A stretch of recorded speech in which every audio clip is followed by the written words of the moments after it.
আসসালামু আলাইকুম, সবাই কেমন আছেন? আমিও ভালো আছি। আসলে আজকে ভিডিওতে কি করছি বা কি হয়েছে, কোথায় যাচ্ছি এসব কিছু বলবো না। আমি আমার লাইফের কিছু মোমেন্ট শেয়ার করতে যাচ্ছি।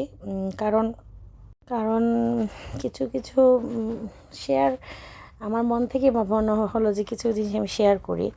আসলে তখন আমরা থাকতাম একটু, কি বলে, এটা একটু গ্রাম সাইডে থাকতাম। আমাদের মেইন বাড়ি যেটা, সেটা ছিল গোবিন্দগঞ্জ দিঘলি। আর পরে আমরা হঠাৎ আম্মু আর আমি চিন্তা করলাম যে আমরা টাউনে চলে আসবো। আর আব্বু তো এটার এগেনস্টে ছিল। আব্বু কোনো মতেই রাজি ছিল না যে আমরা মানে সিলেট টাউনে আসবো। আব্বুর ভালো লাগে না, আব্বু মানে গ্রামের বাড়ি ছেড়ে টাউনে যাবে না। পরে কিছু করার নেই, সব কিছু বলে আব্বু আম্মুকে মানিয়ে, আম্মুও মানালো আব্বুকে, মানিয়ে পরে আমরা সিলেট টাউনে আসলাম। আসার পর 2-1 দিন গেছে, সব কিছু গুছগাছ করতেছিলাম। আর যে বাসাটা নিয়েছিলাম, এই বাসাটা ছিল পাঠানটুলা কালীবাড়িতে বাসাটা নিয়েছিলাম। আর বাসাটা ছিল মোটামুটি অনেক বড়, 2-3টা বারান্দা ছিল। আর আমার যে বেডরুমটা ছিল, বেডরুমের সাথে একটা বারান্দা ছিল। আর আমার একটা দোলনা ছিল, আমার আব্বু আমাকে একটা দোলনা কিনে দিয়েছিল। আমি আব্বুর কাছে অনেক বায়না করে, আমার অনেক শখ, ছোটোবেলা থেকে দোলনা চড়ার অনেক শখ ছিল, দোলনা চড়ার অনেক শখ ছিল। এর জন্য আব্বু আমাকে প্রায় বেতের দোলনা, স্টিলের দোলনা, যেভাবে যে দোলনা পারতো সবসময় আমাকে দোলনা এনে দিত। আর তখন বাসায় আসার আগে আমাকে একটা দোলনা কিনে দিয়েছিল আব্বু। স্টিলের একটা দোলনা ছিল, সেটা বারান্দায় থাকে, মানে আমি আমার যে বেডরুমটা ছিল, বেডরুমের সাথে সেই দোলনাটা ছিল। আর হঠাৎ আমি দোলনায় দোল খাচ্ছি, এর মধ্যে আমার হাজব্যান্ড আসছে। মানে আমরা যে বাসায় ভাড়া উঠছি, ওই মানে ভাড়ার মালিকের ছেলের বন্ধু ছিল আমার হাজব্যান্ড। আর ওকে আমি হঠাৎ বারান্দা দিকে তাকিয়ে দেখতেছি, এর মধ্যে ও আমার দিকে তাকালো উপর দিকে, মানে আমি উপর দিকে তাকাচ্ছি আর ও নিচ থেকে উপর দিকে তাকাচ্ছে। তাকানোর পর আমি এমনি একটু জাস্ট তাকাইছি, তেমন কিছু না।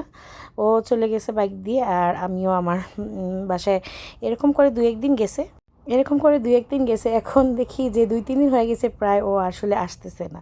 এখন আমি ভাবলাম যে কি হলো, আসলে প্রতিদিনই আসে ছেলেটা, এখন কেন আসতেছে না।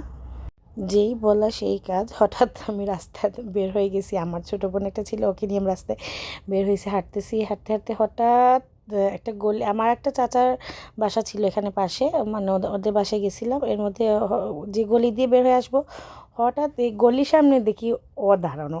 মানে ওকে দেখে আমি পুরো শকড হয়ে গেছি। মানে মানে আমি তো আসলে চিন্তাই করতে পারিনি যে ও থাকবে। মানে শকড হওয়ার পর পরে আমি কি বলবো, মানে মানে কল্পনার বাইরে, পুরা শকড।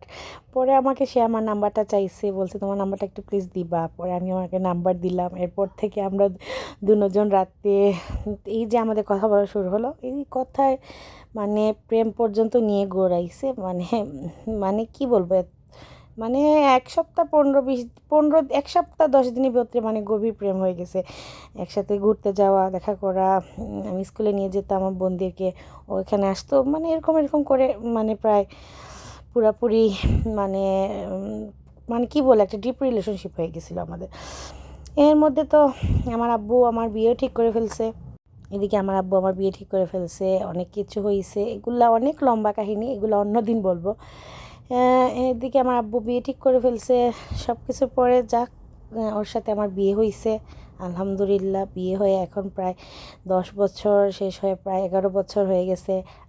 ওর একটা ছেলেও আছে, আপনারা তো ভিডিওতে আমার ছেলেকে দেখছেন। মানে মাঝে মাঝে চিন্তা করি, মানে ওই লাইফটার কথা চিন্তা করি অনেক। মানে ওই সময় আমাদের যখন রিলেশনশিপ ছিল, ওই সময় থেকে নিয়ে বিয়ে পর্যন্ত অনেক প্রবলেম, অনেক কিছু ফেস করতে হয়েছে। আমার আব্বু আম্মুর সাথেও খারাপ সম্পর্ক হয়ে গেছিল, কি বলবো, মানে একটা বাজে মাঝখানে আর কি, অনেক বাজে একটা, কি বলবো, একটা অনেক কিছু আমাকে ফেস করতে হয়েছিল। এখন আমি সব কিছু ভিডিওতে বলতে পারতেছি না, কারণ শর্ট ভিডিওতে তো কিছু বলা যাবে না।